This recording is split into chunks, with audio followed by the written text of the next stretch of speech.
Vejamos os financiamentos. O que é um financiamento?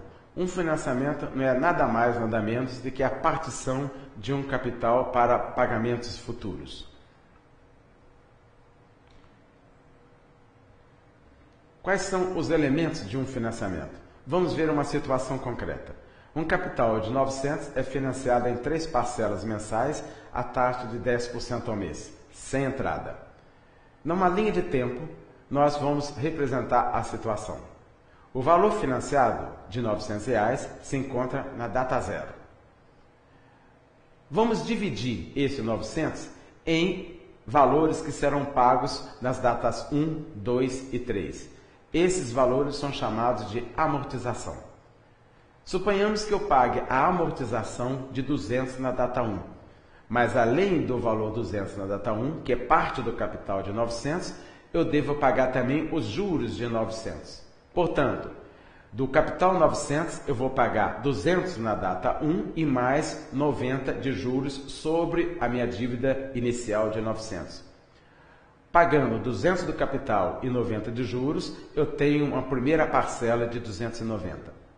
A partir do momento que eu paguei essa parcela de 290, o capital de 200 que já foi pago faz com que o meu saldo devedor se reduza para 700.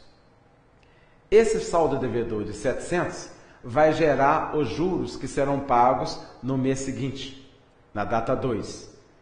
E suponhamos que eu pago mais 300 de capital na data 2, que somado com os juros de 70, do saldo devedor de 700, eu tenho a segunda parcela de 370. Ao pagar, portanto, a segunda parcela de 370, eu estou pagando 300 de capital e mais 70 de juros.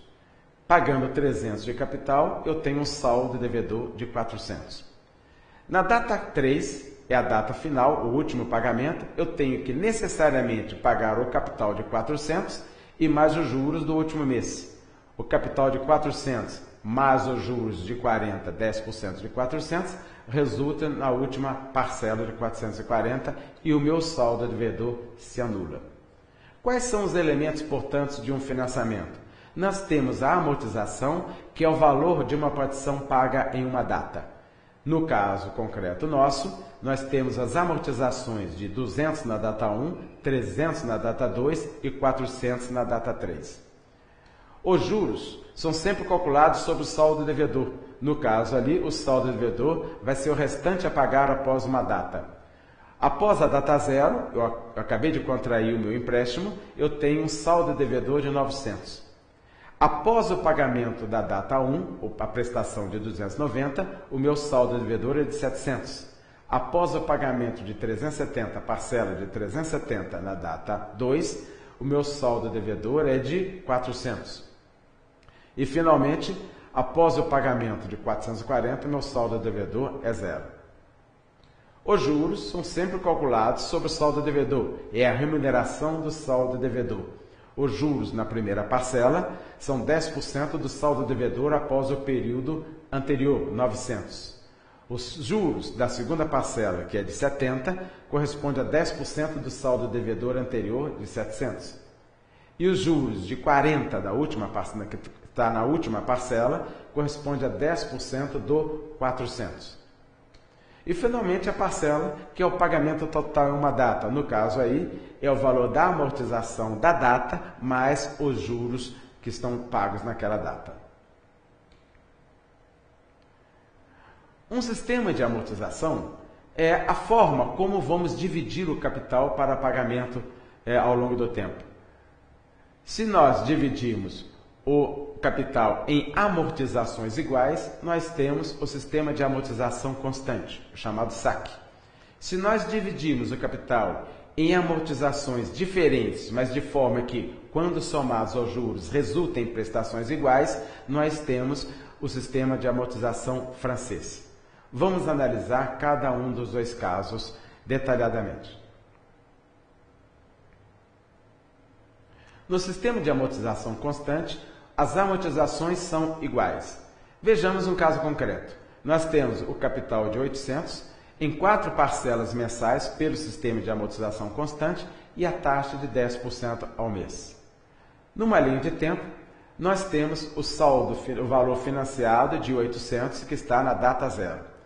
Como se trata do sistema de amortização constante, esse capital de 800 vai ser dividido em amortizações iguais, constantes, todas elas iguais a 200. Isso significa que em cada uma das datas 1, 2, 3 e 4, eu já vou pagar 200 de capital. E é claro que a esses valores de 200 serão acrescidos os juros sobre o saldo devedor. No pagamento da primeira parcela, além dos 200 de capital, eu vou pagar juros dos 800. 10%, vou pagar 80 de juros, o que vai resultar na primeira parcela de 280. O saldo devedor, portanto, que era de início 800, após o pagamento da primeira amortização de 200, esse saldo devedor se reduz a 600. Esse saldo de 600 vai resultar em juros que serão pagos na data 2, juntamente com a segunda amortização de 200. A amortização de 200 mais os juros de 10% de 600, 60, resulta na segunda parcela de 260. Após o pagamento, então, da segunda amortização de 200, o saldo devedor, que era de 600, se reduz para 400. Esse saldo devedor de 400 vai resultar nos juros de 40 na data 3. Juros de 40 na data 3 mais a terceira amortização de 200 resulta na terceira parcela de 240. Ao pagar a terceira amortização de 200, o saldo devedor de 400 se reduz a 200. Esse saldo devedor de 200 na data 3 vai gerar os juros na data 4 de 20. Que somados à amortização de 200, resulta na quarta e última parcela de 220. É bom lembrar, observar, que as parcelas 280, 260, 240 e 220 formam uma progressão aritmética de razão menos 20. Os juros de 80, 60, 40 e 20 também formam uma progressão aritmética de razão menos 20. E mais, o saldo devedor na data 0 é 0 e o saldo devedor em qualquer data é a soma das amortizações restantes. Na data 0, eu ainda tenho 4 amortizações, o saldo devedor é de 800. Na data 1, após o pagamento da data 1, eu tenho 3 parcelas restantes, 3 amortizações restantes, dá 600. Após a data 2, tenho 2 amortizações restantes, 400. Após a data 3, uma amortização restante, 200.